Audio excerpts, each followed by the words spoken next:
What if I told you that there was more to Garrett Davis than meets the eye? What if I told you that Garrett Davis is a man of great intellect, nerdism, and ridiculous commentary? Would you believe me? Alright, my name, you know me, I'm Garrett Davis.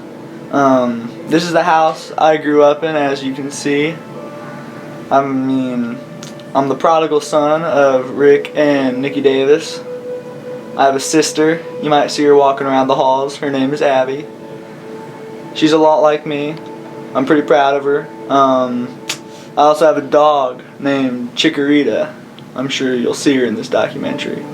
But yeah, I've always grown up right here in Sheridan, lived in the same house for most of my life. I'm, just your everyday kind of Sheridan guy.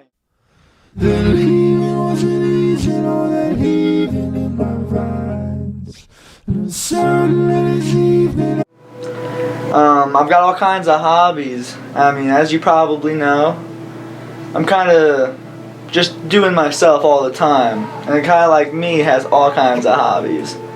As I've grown up, everybody does this, but I've lost some touch with some of my hobbies, like the play. I still do it, but I don't really enjoy it quite as much as I used to. But I've also acquired new qualities. I've found a love for reading again after kind of losing touch with reading for a while. I think I write some pretty dope poetry myself. Yeah, maybe I'll read you a poem for this documentary, I don't know. I definitely have always been a big fan of Pokemon, always will be probably. As you can see, I'm a big fan of video games. I've got my console on 24/7, I'm always playing the latest stuff. I love it, I think it's the best form of entertainment you can get. It's interactive, it tells good stories, it's fun. You can usually do it with friends. I've always been a big fan of video games, and I'm going to continue to be. Garrett has an impressive innate ability to play multiple video games at once without losing interest in the stories or gameplay of any one game. One of the other things I do, kind of as an extracurricular activity, is I kind of mentor with Revelation of Hope. And that kind of means, I have a little buddy in the elementary school. I go over, I hang out. His name is Milton. I've been his big buddy for 2 years, the 2 years that I've been with the program. It's a pretty good program. I really enjoy the time I spend with Milton. He's a cool, crazy little guy. He likes Pokemon, so we have something to talk about. He's a cool kid. I'm happy I do it. I'm a friendly guy. I have all kinds of friends. My best friend in the world is Jack Hayworth-Waite. You might know him. He's kind of a big deal with the basketball.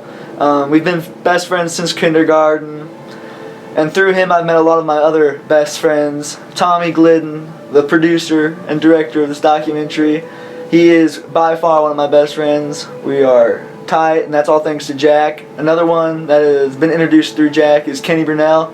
He's a swell fellow, a real upstanding guy. My whole life, obviously I've grown up in Sheridan, so everybody knows everybody here, but I really feel like I know a lot of people, a lot of good people. Renee Zachary, Josie Devaney, Maddie Woodworth.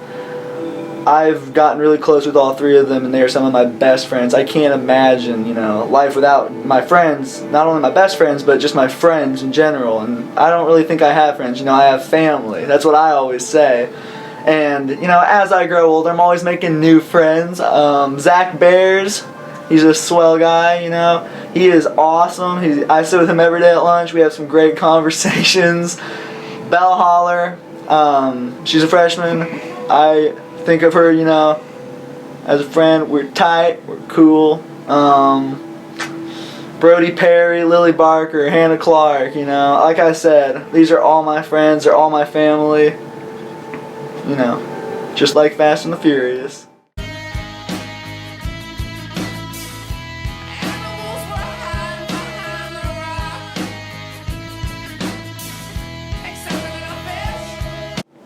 One interesting thing about me is that I'm a huge juice connoisseur. I love juice. The best juice is, white grape juice. I'm a big fan of some apple juices, not all of them, of course, I'm picky. Apple cider's amazing, but I think, hands down, the best juice you can get around, Hugs. They are top-notch liquids. Every drink you take transports you to a magical land. I mean, most of the time it tastes like plastic, but those few times that it just hits you so well. Hugs, you should try them. Alright, now, as I've told you, I love juice, but I think one drink beats juice, one drink in particular, and it's a soda pop. But not any just plain soda pop. It's not Coca-Cola, it's not Pepsi, Mountain Dew, none of that sewer water, no. Here, root beer. Now, I understand this is Virgil's root beer. Now, this isn't just the one type of root beer I like. I like all kinds of root beer. It's all amazing. Virgil's is just the kind I have in my fridge currently. But all of it is amazing, and it beats out every other drink in this world. Hands down, root beer is what's in Garrett's world. Alright, everybody loves TV, you know? I mean, it's a big part of our everyday lives. I think I have, you know, kind of a diverse taste in television.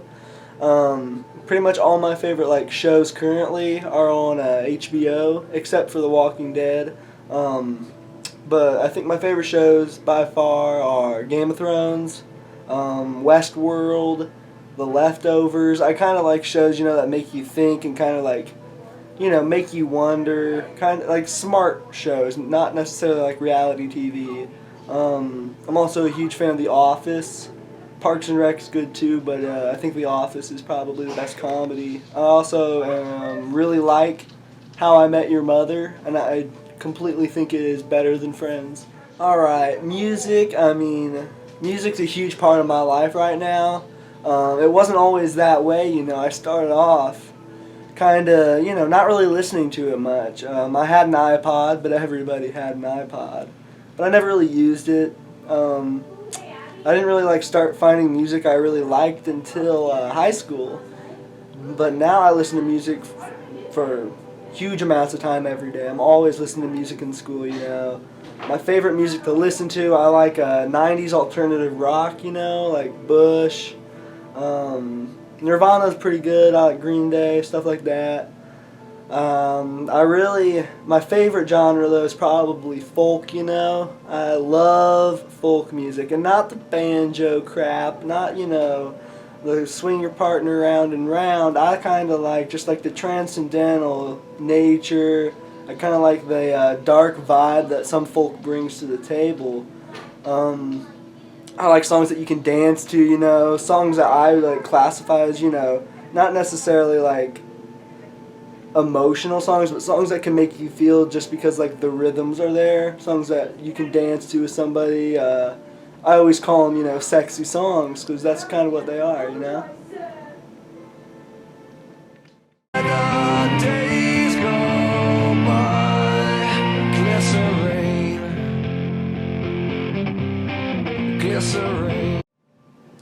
Alright, so girls, right?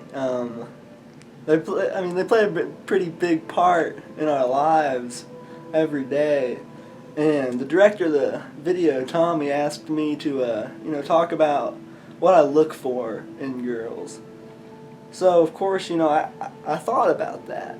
And that's kind of a pretty broad topic.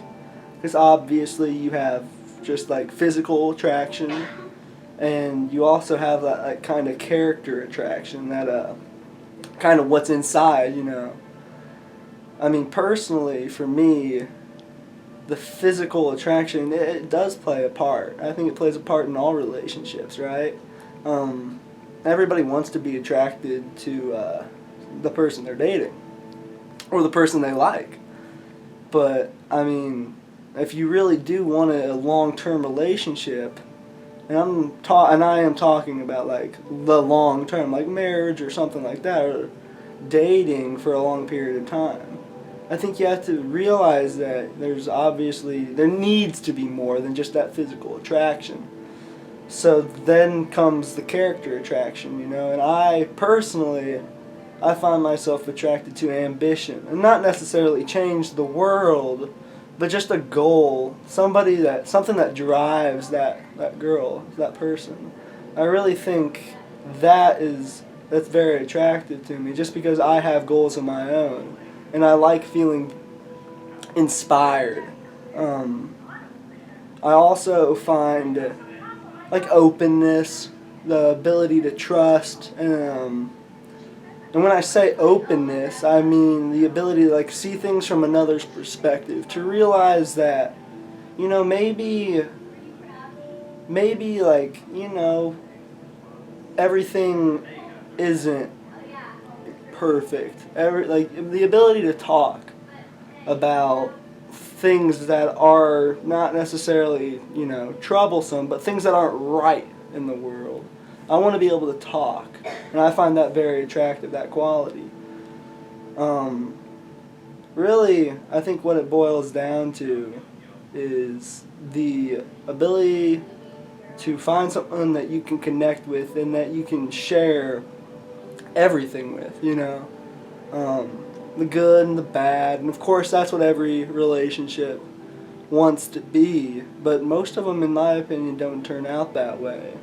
And I think that's kind of the tough part about it, is that if you really do want someone like that, then you just, you know, need to keep your head up and keep looking. Because I do think that person's out there for everybody. I do. Yeah. Days go by, glycerine.